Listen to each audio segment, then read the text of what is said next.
Praise the Lord. Praise the Lord.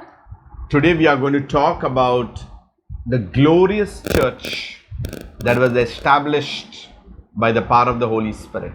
आज हम सीखेंगे महिमामय कलीसिया के बारे में जो पवित्र आत्मा के द्वारा स्थापित किया गया था. What do we mean by glorious church? तो महिमामय कलीसिया का मतलब क्या है? What does the Bible actually try to explain? Bible इसके बारे में किस प्रकार से इसका व्याख्यान करता है? I will make a couple of statements to introduce and gain some understanding about the church in its glorious perspective. कलीसिया महिमा के स्थान में है.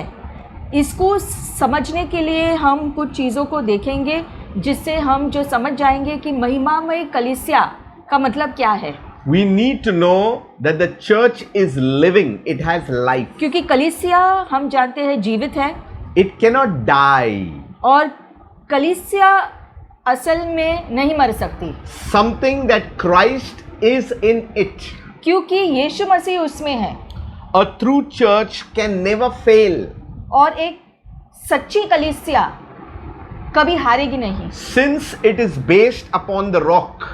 क्योंकि वो चट्टान के ऊपर खड़ा है. We all know that Jesus is the resurrection and the life. हम सब जानते हैं यीशु मसीह पुनरुत्थान और जीवन है. It really means life giver. इसका मतलब है जीवन देने वाला. That means everything that flows from him has life. इसका मतलब उसके द्वारा जो बहता है वही जीवन है. The church is one institution that exists for those that are outside of it. कलीसिया ऐसी संस्थान है जो अस्तित्व में है उनके लिए जो बाहर भी है. The doors of a church is always open to mankind.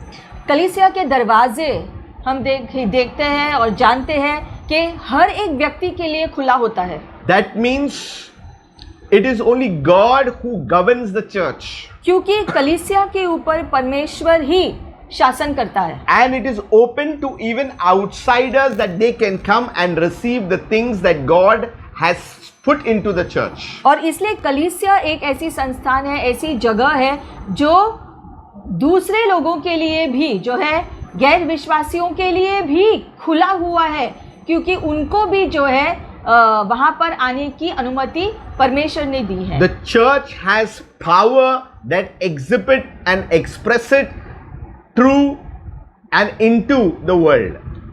कलीसिया को वो सामर्थ्य दिया गया है जिससे वो खुद को प्रकट कर पाए या व्याख्यान दे पाए कलीसिया के बारे में दूसरे लोगों को भी या दुनिया के लोगों को भी. A glorious church is based upon the word of God. महिमामय कलीसिया वचन पर आधारित है. That means it is Bible based centered. मतलब कि बाइबल के अनुसार ही चलती है. It is not a club nor a museum. कलीसिया कोई क्लब नहीं है या कोई म्यूजियम नहीं है. That means every person that is part of a church has to be an active participant.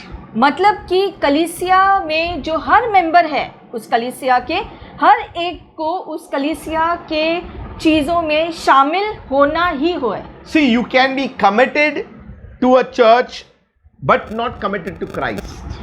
शायद कुछ लोग ऐसे हो जो कलीसिया के प्रति जो है विश्वसनीय है लेकिन ज्यादा जरूरी है कि यीशु मसीह के प्रति हम विश्वसनीय हो. But you cannot be committed to Christ and not committed to church. लेकिन आप सिर्फ कलीसिया जो है सिर्फ मसीह के प्रति अगर जो विश्वसनीय है तो वो ही काफी नहीं है. कलीसिया के प्रति भी विश्वसनीय रहना जरूरी है. That means if you are committed to Christ, you are automatically committed to the church. और क्योंकि हम ऐसा क्यों कहते हैं क्योंकि अगर आप यीशु मसीह के प्रति विश्वसनीय हो इसका मतलब अपने आप उसकी कलीसिया के प्रति विश्वसनीय होंगे ही. We cannot say I love Christ but I don't love the church. आप ये नहीं कह सकते हो कि मैं यीशु मसीह से प्यार करता हूँ लेकिन मैं कलीसिया के साथ मेरा कोई जो लगाव नहीं है. Let us move into Ephesians 5:25 onwards. हम जाएंगे अभी परमेश्वर के वचन में इफिसियों की पुस्तक 5वां अध्याय और 25 वचन से लेकर. There is an emphasis of church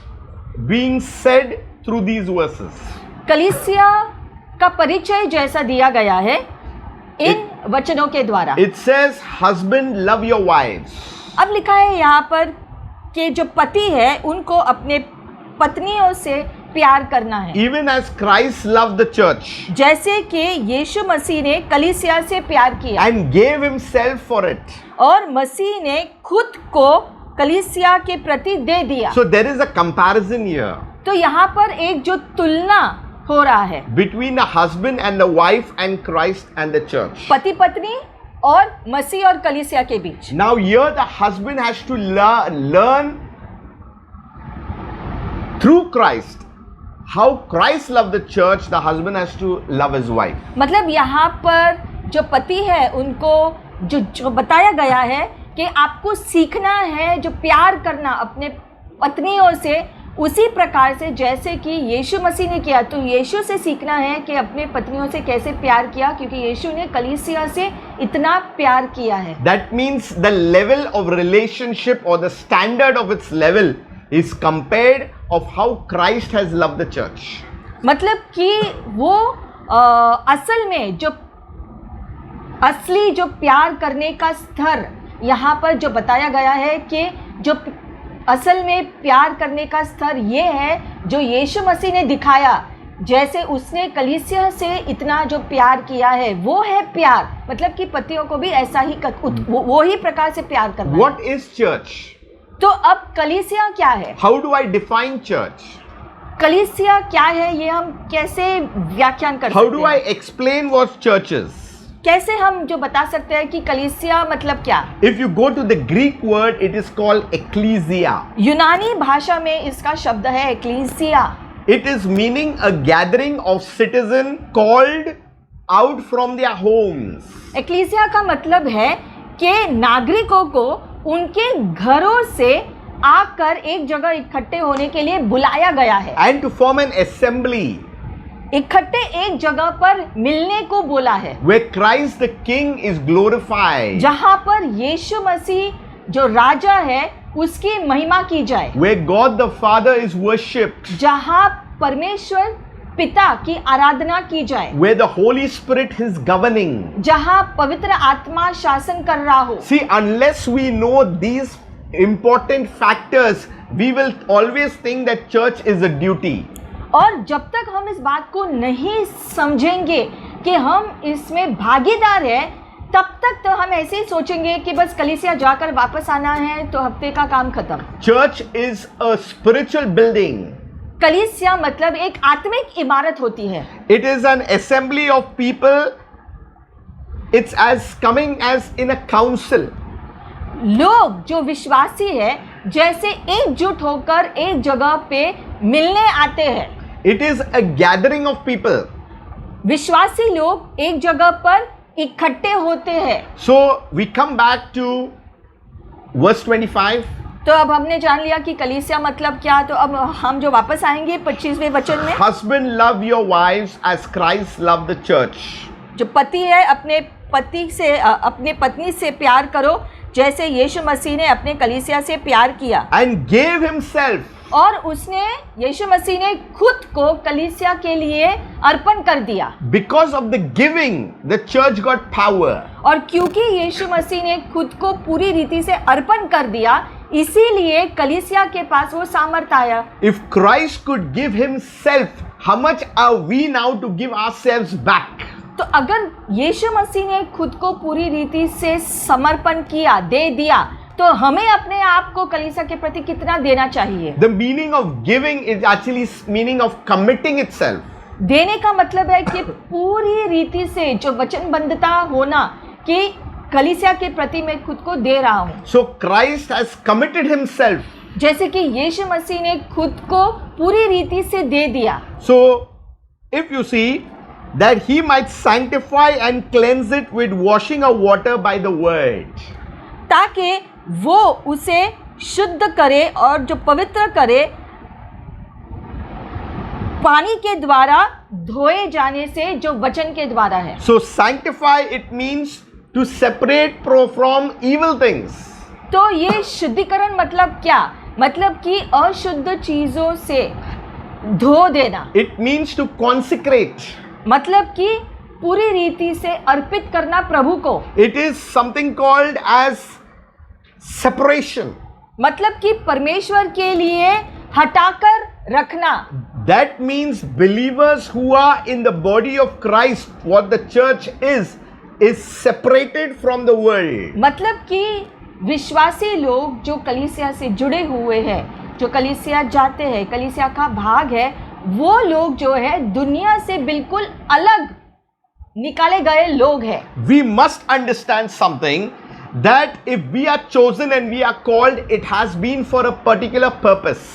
तो हमें यहाँ पर सबसे पहले जानना है, इस बात को पहचानना है कि परमेश्वर ने एक खास उद्देश्य के कारण हमको अलग किया है और कलीसिया में डाला है। That's why the Bible says, do not forsake the assembling or the gathering of saints. इसलिए बाइबल में लिखा गया है कि कलीसिया में जाना या इकट्ठे शामिल होना, इकट्ठे मिलना, इस बात को जो है अपने से दूर नहीं रखो, इन चीजों में शामिल हो जाओ। We are not supposed to be alone. We are supposed to gather so as to be spiritually connected to one another. मतलब यहाँ लिखा गया है कि हमें जो है अकेलेपन में नहीं रहना या आपसी घरों में ही नहीं रहना है, लेकिन इकट्ठे मिलना है, सारे विश्वासी मिलकर एक जगह पर मिलना जरूरी है। The church is one body with many members. लिखा गया है वचन में कि कलीसिया एक देह है और उस एक देह में बहुत सारे भाग है। The church is not headless.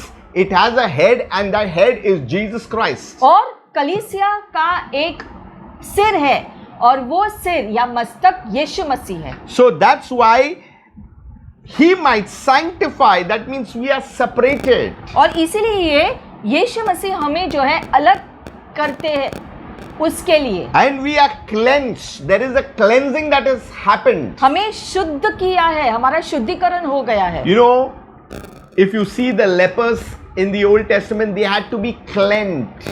हम देखते हैं जो कोढ़ी लोग होते थे, पुराने करार में हम देखते हैं, इसके बारे में पढ़ते हैं, उन दिनों में जिनको कोढ़ हुआ करता था, बाद में उनका शुद्धिकरण होना जरूरी होता था। Leprosy was treated as sin.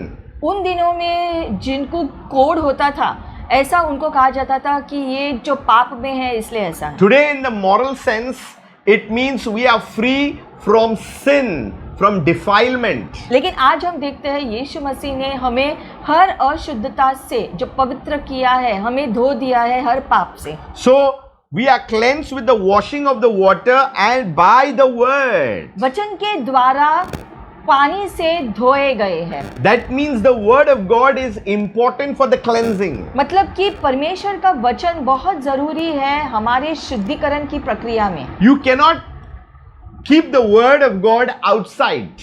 परमेश्वर के वचन को अलग नहीं रख सकते हैं हमसे। That's why what makes a church glorious, we will be coming to that very soon. इसलिए महिमामय कलीसिया कैसे होती है, इसमें हम आएंगे जल्दी से। So the church in introduction is to give glory to God. तो पहले तो परिचय में, महिमामय कलीसिया के परिचय में हम आपसे कह सकते हैं, जैसे जो पहला पॉइंट है कि कलीसिया को परमेश्वर को महिमा देना जरूरी है। It actually says in Ephesians 3:21. एफिसियों 3 अध्याय और 21 वचन में लिखा है, Unto him be glory in the church कलीसिया में उसे महिमा मिले by Christ Jesus throughout all ages, world without end. यीशु मसीह के द्वारा युगानुयुग तक, दुनिया के अंत तक। That means he has to be given the glory. मतलब कि यीशु मसीह को सारी महिमा मिलना जरूरी है। That means when you are preparing yourself to go into the house of God, it means actually to give glory to God. तो जब हम कलीसिया जाने के लिए हम जो तैयारी करते हैं, सबसे पहले अपने ध्यान में ये आना है कि हम वहां पर जाते हैं परमेश्वर को महिमा देने के लिए। It is throughout all ages. और सारे युगों के लिए ये करते रहना है। From the time the church was established 2000 years ago to now its present time, and in the future, whatever time it will be there, God has to be given glory. इसका मतलब कि युगानुयुग मतलब जो पहले जो था, यानी कि अभी 2000 साल हो गए, तो 2000 साल से तो तब भी होता था, अभी भी ऐसा होना चाहिए भविष्य में भी ऐसा होना चाहिए कि हम हमेशा परमेश्वर को महिमा देते रहे। So it says, coming back to Ephesians 5:27, अब आएंगे यहाँ पर एफिसियों 5वां अध्याय। once we are sanctified and cleansed by the watering of the word, एक बार जब हमारा जो वचन के द्वारा शुद्धिकरण होता है, that he might present it to himself a glorious church. This is where the word glorious comes. उसकी वजह से वो खुद के लिए महिमामय कलीसिया प्रकट कर सकता है। Not having spot or wrinkle or such thing, but it should be holy and without blemish. उसमें कोई झुर्रियाँ, कोई दाग नहीं होगा या ऐसा कोई चीज़ नहीं होंगे, दाग धब्बे नहीं होंगे, क्योंकि उसे जो पवित्र होना है और बिना किसी दाग का होना जरूरी है कलीसिया को। So what's the meaning of the word glorious? तो महिमामय मतलब क्या, इस शब्द का मतलब It क्या है? means to be held in great esteem. मतलब कि एक ऊंचे दृश्य से ऊंचे स्थान पर है। That means the church is honorable. मतलब कि कलीसिया का आदर करना जरूरी है It is of high repute.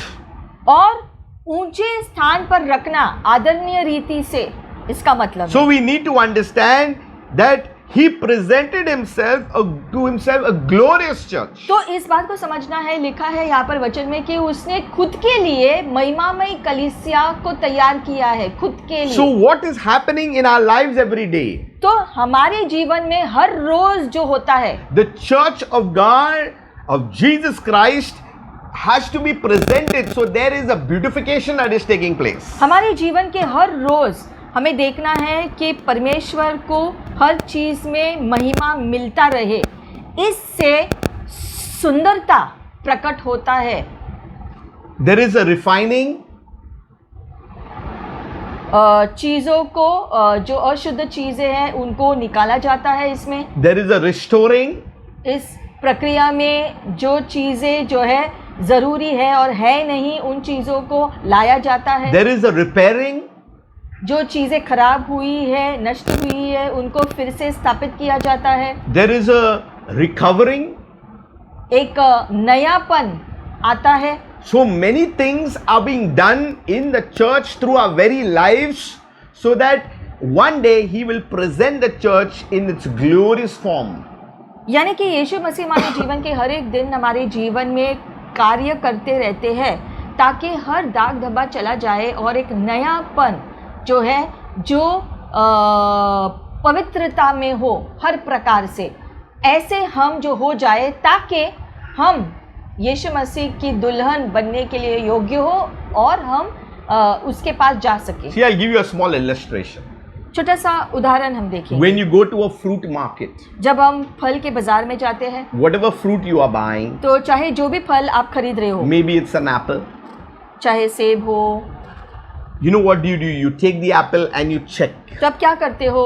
सेब को खरीदने के वक्त सेब को हाथ में लेते हो और उसे जांचते हो कैसा है। You have an understanding how it needs to be to take it and put it in your basket. आपको एक समझ होती है कि उसे कैसे जांचना है। हाँ ठीक है, ये अच्छा है, तो फिर वो लेकर आप अपनी थैली में डालते हो। You take a mango, you know what color it has to be. या एक आम लेते हो तो आप जानते हो हाँ इसका रंग कैसा होना चाहिए। So you take the best according to the knowledge that you have. तो आपके पास उस चीज़ के बारे में जो ज्ञान है उसका इस्तेमाल करते हुए आप चीज़ों को जांचते हो और फिर खरीद लेते हो। So here Christ has chosen us, and that's why no spot, no blemish, no wrinkle, all these things have to be removed before he presents the glorious church back to himself. वैसे ही परमेश्वर भी हमें जांचते हैं और देखते हैं कि हमारे ऊपर कोई दाग धब्बा न हो, और इसलिए वो शुद्धिकरण की प्रक्रिया करता है ताकि अगर दाग धब्बे हो भी तो वो निकल जाए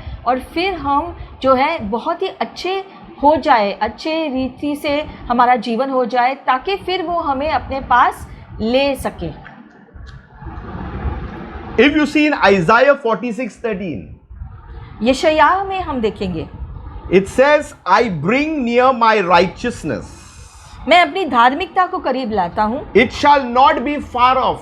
और वो मुझसे दूर नहीं होगा, and my salvation shall not tarry, और मेरा उद्धार आने में देरी नहीं होगी, and I will place salvation in Zion, और सिय्योन में मैं उद्धार को रखूंगा, for Israel my glory. Israel के लिए जो मेरी महिमा है। For today's time, तो आज के दिनों में the church is a glorious institution. कलीसिया एक महिमामय संस्थान है। Israel was preserved for the glory of God.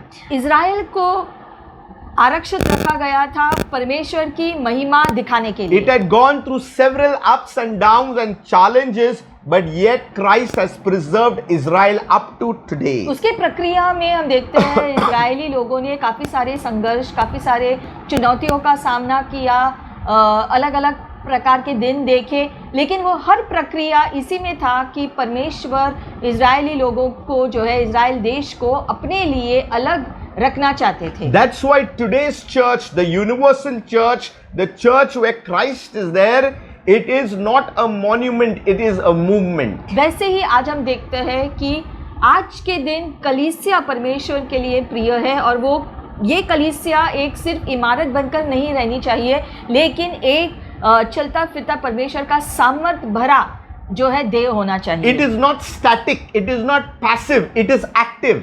और उसे जो है ऐसे ही नहीं रहना है जैसे ठंडेपन में, लेकिन उसे कार्यशील होना जरूरी है, जोश में होना जरूरी है। There is always a progress. हमेशा जो है हर चीज में जो है उन्नति होना जरूरी है जीवन में। Yes, challenges will be there, but the church is still advancing in glory. चुनौतियां तो है ही, लेकिन उसके बावजूद महिमा में निरंतर चलते रहना भी जरूरी है। So we need to see it is a glorious church because of a few reasons. वो एक महिमामय कलीसिया है कुछ कारणों के वजह से। We need to see the reasons why it is glorious. हम देखेंगे कि ये महिमामय है, क्यों हम कहते हैं। The Bible is very clear in its approach. Bible यहाँ पर जो है इन चीजों को बताता है। It says that he also the head of the body, वो जो शरीर का सिर है, which is the church. वो जो कलीसिया है, Who is the head? ये सिर कौन है? Jesus Christ is the head of the body. यीशु मसीह देह का सिर है। Which is the church? जो शरीर है, He is the beginning, वो शुरुआत है, the firstborn from the dead. मृतकों में से पहला उठने वाला। Why firstborn? पहला उठने वाला क्यों ऐसा लिखा Because है? he has been resurrected and never died again. क्योंकि यीशु मसीह का पुनरुत्थान हुआ और वो फिर से नहीं मरे। If you see, Lazarus was resurrected in one sense, brought back to life. हम जानते हैं कि बाइबल में लिखा है कि लाजर मृतकों में से जिलाया गया, But Lazarus died later on. लेकिन बाद में उसकी मृत्यु हुई शारीरिक रीति से। But Jesus was resurrected never to die but to give life and life in its fullness. लेकिन यीशु मसीह का पुनरुत्थान हुआ और बाद में वही पुनरुत्थान के वजह से आज यीशु हमें जीवन देता है और भरपूरी का जीवन देता है। That's why a church is a collective people of power. इसीलिए आज यीशु मसीह के वजह से कलीसिया ऐसे लोगों से बना है जो परमेश्वर के सामर्थ्य से भरपूर है। So the first point, it has a glorious head.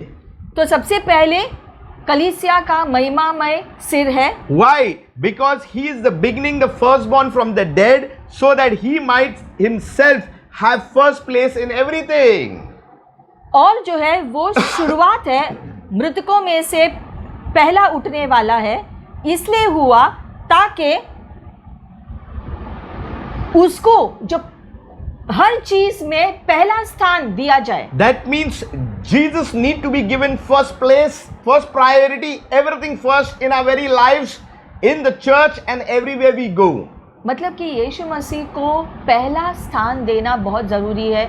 खुद के जीवन में, पारिवारिक जीवन में यीशु को पहला स्थान देना है। कलीसिया में भी जब हम जाते हैं यीशु मसीह को पहला स्थान देना है। हम जो भी करते हैं हर चीज़ में, हमारे जीवन में यीशु को पहला स्थान पर रखना है। At the same point, it says in 1 Peter 4:13, एक और वचन में 1 पत्रस 4 13 में लिखा है, Apostle Peter saying, because you are participating in the sufferings. पतरस यहाँ पर कह रहे हैं इसलिए क्योंकि आप जो है यातनाओं में भागीदार है। Sufferings of who? Of the Messiah. किसके यातनाओं में? मसीह के प्रति जो यातनाओं में आपको आप जो झेल रहे हो। Jesus said that if they hated me, they will hate you also. हम जानते हैं यीशु मसीह ने कहा कि अगर दुनिया ने मुझसे नफरत किया है तो तुमसे भी नफरत करेगी। Peter goes on to say that keep on rejoicing. तो पतरस कहता है अगर ऐसा हो रहा है, आप यातनाओं से गुजर रहे हो, तो हमेशा हर्षित रहो। The world may have happiness, but they don't have joy, because joy comes from heaven. The joy of the Lord is our strength. दुनिया के पास खुशी होती है जो आज है नहीं है, लेकिन हमारे पास वो ऐसा आनंद दिया गया है जो परिस्थितियों पर निर्भर नहीं है, लेकिन ऐसा आनंद है जो आनंद हमारी जो ताकत बन जाती है, चाहे परिस्थिति जो भी हो। Happiness is based on circumstance and situations. क्योंकि दुनिया के, जैसे मैंने कहा, दुनिया की खुशी जो है उनके परिस्थितियों के हिसाब से आती जाती है। You want to know whether you have joy? आप जानना चाहते हैं कि आपके पास आनंद है या नहीं? If you are going through a hard and the hardest time, तो फिर आपको कैसे पता चलेगा कि जब आप बहुत ही मुश्किल घड़ियों से भी जब आप गुजर रहे हो, and if you are sad, that means you need to check. और ऐसे मुश्किलात परिस्थिति में अगर आप उदास बैठे रहते हो तो आपको खुद को जांचना है, Because that may be based on circumstances. क्योंकि फिर आप सिर्फ जो परिस्थितियों पर ही निर्भर हो। But joy is not based on circumstances or any other issue. It is based directly from the source God. लेकिन परमेश्वर का दिया हुआ आनंद परिस्थितियों को नहीं देखता है। बावजूद इसके कि परिस्थिति जो भी है, हम हमेशा परमेश्वर के आनंद से भरे हुए रहते हैं, प्रभु पर विश्वास करते हुए। Now it says that the suffering is connected to the things of what the Messiah had gone through. लिखा गया है कि यातनाएं यीशु मसीह से जुड़ी हुई है, जो खुद बहुत सारे यातनाओं से गुजर चुका है। He's talking about being connected to kingdom work. मतलब कि यहाँ पर यातनाएं किसके बारे में लिखा गया है? कि राज्य के कामों के बारे में। Don't count it to your personal what you are going through. यहाँ पर यातनाएं मतलब आपके जो व्यक्तिगत जो आप झेल रहे हैं उसके बारे में नहीं है। Many times we connect everything to personal. बहुत बार हम देखते हैं कि बहुत सारी चीज़ों को हम व्यक्तिगत रीति से समझने की कोशिश करते हैं कि ये मेरे परिवार के लिए है, मेरे जीवन के लिए है। That's why Jesus makes a statement, if you are persecuted for my name's sake. He इसलिए makes it यीशु ने clear. स्पष्ट रीति से कहा कि जब तुम यातनाएं झेलते हो मेरे नाम के खातिर, तब आनंदित रहो। So keep on rejoicing so that you may be glad and shout for joy when His glory is revealed. हमेशा आनंदित रहो ताकि तुम हमेशा हर्षित रहो और आनंद रीति से जो है चिल्लाते रहो, क्योंकि उसकी महिमा प्रकट होगी। I like the second point that we are going to go through.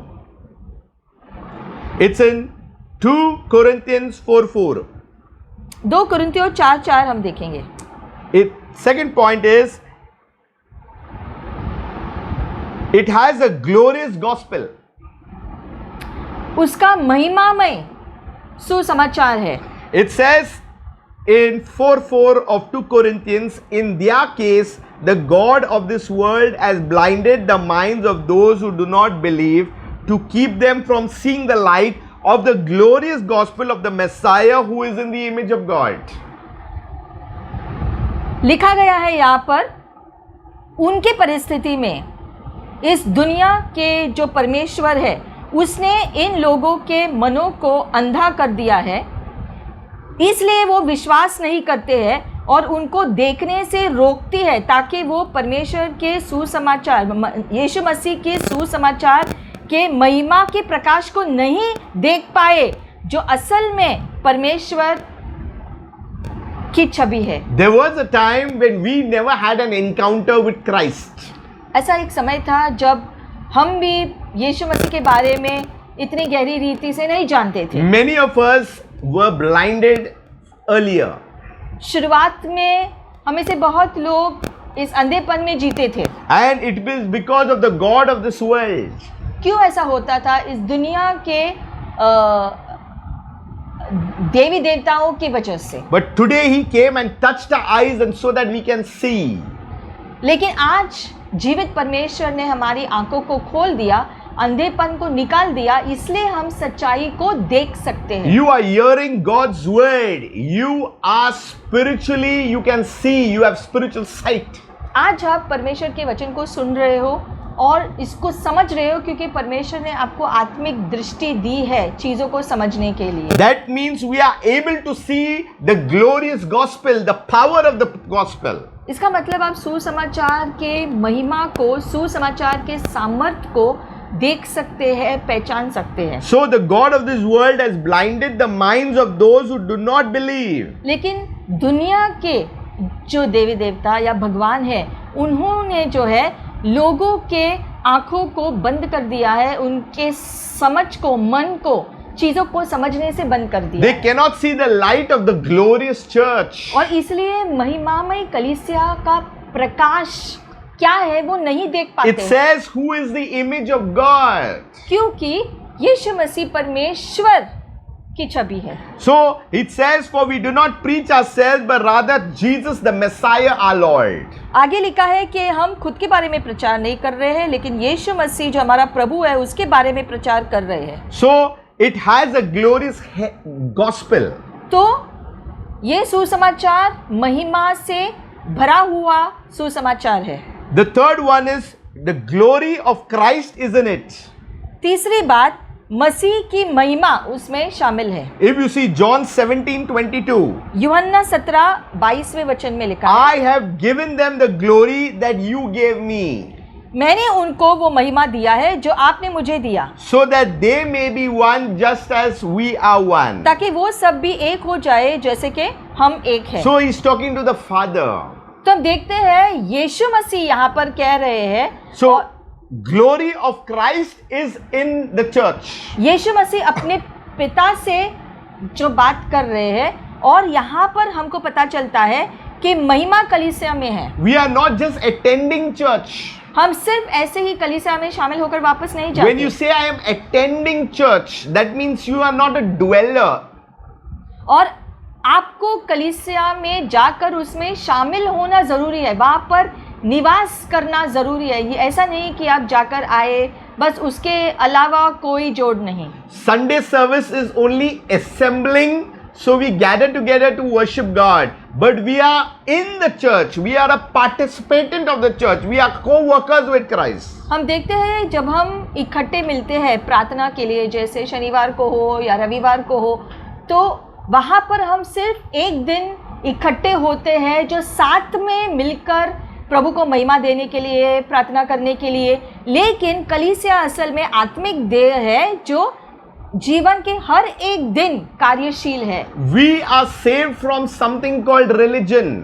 और परमेश्वर ने हमें धर्म से आजाद किया है। We are right now in a relationship with God. क्योंकि अब हम जो जीवन जीते हैं उसको धर्म नहीं कहते हैं, लेकिन परमेश्वर के साथ हमारा रिश्ता कायम हो गया है। इस रिश्ते को जीते हैं, धर्म को नहीं। That's why we can call God Abba Father. इसीलिए यीशु मसीह के द्वारा आज हम सब अपने परमेश्वर को पिता कह के पुकार सकते हैं। That's why today we are children of God. इसलिए आज हम सभी परमेश्वर के बच्चे कहलाते हैं। And that's why those who are led by the Spirit of God are called sons of God. इसलिए जो भी आत्मा से अगुवाहित होते हैं वो परमेश्वर के पुत्र कहलाते हैं। So glory of Christ is in the church. तो यीशु मसीह की महिमा कलीसिया में है। If you see 1 Peter 4:14, एक पत्रस 4:14 you will see something very interesting in that.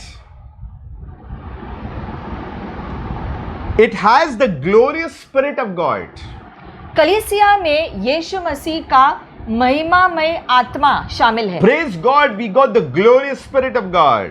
प्रभु की स्तुति के हमारे पास महिमामय आत्मा मौजूद है हमेशा। We need to understand, if ye be reproached for the name of Christ, happy are you. अगर यीशु मसीह के नाम के खातिर आपको तंग किया गया तो For आप खुश हो जाओ, for the spirit of glory and of God rest upon you. क्योंकि महिमा की आत्मा और परमेश्वर आपके ऊपर है। So if someone says something about you or anything for Christ's name or for whatever it is, you need to be happy in that sense, but at the same time know that you need to forgive people. तो ये जान लो कि अगर यीशु मसीह को स्वीकारने के वजह से या यीशु मसीह के नाम के खातिर अगर आपको कोई भी समस्या झेलना पड़ रहा है तो आप आनंदित हो जाओ, क्योंकि जो है लिखा गया है परमेश्वर की महिमा की आत्मा और परमेश्वर की आत्मा खुद आपके ऊपर है, परमेश्वर आपके साथ है। It says in the ISV version, if you are insulted because of the name of the Messiah, लिखा गया है मतलब इसका कि अगर आपका अपमान किया जा रहा है यीशु मसीह के नाम के खातिर, then you are blessed. आप आशीषित हो, लिखा गया है। For the glorious Spirit of God is resting on you. आप इसलिए आशीषित हो क्योंकि परमेश्वर की महिमामय आत्मा आपके ऊपर है। So we need to understand that there is a glorious name and the name is Jesus Christ. ये महिमामय नाम जो आपके ऊपर है उसका नाम है यीशु मसीह। It has a home in glory. My next fifth point. उसका घर है महिमामय। It says in 1 Peter 5 verse 1, 1 पत्रस 5 पहले वचन में लिखा गया है, therefore as fellow elder a witness of the Messiah's sufferings. इसीलिए गुरुजन होने के नाते मसीह के यातनाओं का गवाह होने के नाते And one who shares in the glory to be revealed. और जो महिमा प्रकट होने वाला है उसका भी मैं हिस्सेदार हूँ। I appeal to the elders among you to be shepherds of God's flock. मैं तुम लोगों को जो गुरुजन है आपसे प्रार्थना करता हूँ कि आप परमेश्वर के जो भेड़ है उसके प्रति सही चरवाह बनो, ऐसा लिखा है। In verse 4 it says, when the chief shepherd appears. लिखा है इसलिए आपको ऐसा करना है, आपको अच्छे भेड़ अच्छे चरवाह इसलिए होने हैं क्योंकि आपका मुख्य चरवाह भी जल्द आने वाला है। You will receive a victor's crown of glory that will never fade away. और जब मुख्य चरवाह आएगा तब वो आपको महिमा का मुकुट देगा जो विजयी का है, जो नाश कभी नहीं होगा। That means we have a home in glory. मतलब कि महिमा में हमारा एक घर है। It says in verse 10 of the same chapter, उसी चैप्टर में हम देख के हैं 10वें वचन में लिखा है, after you have suffered a little while, थोड़े समय के लिए जब आपने सताव को झेल लिया, the God of all grace, अनुग्रह के परमेश्वर, whatever I'm talking about suffering should be connected to according to the kingdom. वापस हम आपका ध्यान आकर्षित करना चाहते हैं कि ये जो यातनाओं के बारे में मुश्किल चीज़ों को झेलने के बारे में लिखा है, ये यीशु मसीह के नाम के खातिर, यानी कि परमेश्वर के लिए जो आप कार्य करते हो या विश्वास रखते हो उसके खातिर, उसके वजह से अगर आप ये चीज़ें झेल रहे हो। Don't connect anything to suffering. हर प्रकार का जो मुश्किलात है इसमें नहीं जोड़ना है। So after you have suffered for a while, little while, the God of all grace who called you by the Messiah Jesus to his eternal glory. I told you, we got eternal glory. परमेश्वर के अनुग्रह के द्वारा जो है उसने जो आपको बुलाया है यीशु मसीह के द्वारा उसके अनंत महिमा में जाने के लिए, will restore you, वो आपको फिर से स्थापित करेगा, establish you, फिर से आपको नएपन में ले आएगा, strengthen you, आपको मजबूत बनाएगा and support you. और आपकी सहायता भी करेगा। Once again, फिर से restore you, आपको पुनर्स्थापना करेगा, establish you, स्थायी करेगा, strengthen you, मजबूत बनाएगा and support you. और आपकी सहायता करेगा। We got words of encouragement. मतलब इतना हमको प्रोत्साहन देने के लिए शब्द दिए गए। And now and the coming days is restoration. यानी कि आज और आने वाले दिनों में भी परमेश्वर हमें फिर से स्थापित करेगा। It is establishing. परमेश्वर हमें स्थायी बना देगा। It is strengthening. प्रभु हमें मजबूत या शक्तिशाली It बनाएगा। is supporting. प्रभु हमें सहायता देगा। We need to rejoice. और इसीलिए इसके वजह से हमेशा हर्षित हो रहो, आनंदित रहो। All these trials and tribulation and persecution and whatever we go through is just for some time. क्योंकि जो भी यीशु मसीह के नाम के लिए जो भी हम चीजों को झेलते हैं थोड़े समय के लिए होगा, हमेशा के लिए जारी नहीं रहेगा। But there is a home in glory. हमेशा याद रखना है कि हमारा घर है जो महिमामय घर है। So, the next time I will share with you the things essential to a glorious church. आज के लिए इतना ही। अगली बार हम देखेंगे जो चीज़ों की ज़रूरत है हमें महिमामय कलीसिया को पाने के लिए। So, I'll repeat these points about the glorious church. तो महिमामय कलीसिया क्या है जो आज हमने सीखा, उसको हम थोड़ा सा सारांश में भी देखेंगे। The church is glorious because it has a glorious head. हमने सीखा कि महिमामय क्योंकि परमेश्वर को हम महिमा देते It हैं। has a glorious gospel. उसका महिमामय सिर है और उसका महिमामय सुसमाचार है। Number 3, the glory of Christ is in it. यीशु मसीह की महिमा इसमें शामिल होती है। 4th, it has a glorious name. उसका महिमामय नाम है And secondly, it has a home in glory. और महिमामय घर है। So we need to understand these 5 points about the church in its glorious home. तो ये जो 5 पॉइंट जो है वो महिमामय किन चीज़ों की वजह से है। महिमामय सर, महिमामय जो है सुसमाचार, यीशु मसीह जो महिमा में है इसमें शामिल है, यीशु मसीह का महिमामय नाम और महिमामय घर। ये सारी चीज़ें जो महिमा में है इसलिए महिमामय उसको कहा गया है। That's why you read it again and again. Let it go deep into your spirit man.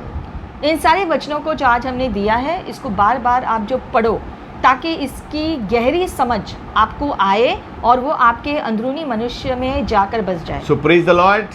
तो आज के लिए इतना ही। परमेश्वर की स्तुति हो। Have a blessed time आशीषित समय आपका हो till we meet again. जब तक हम वापस मिले तब तक। Shalom. शालोम।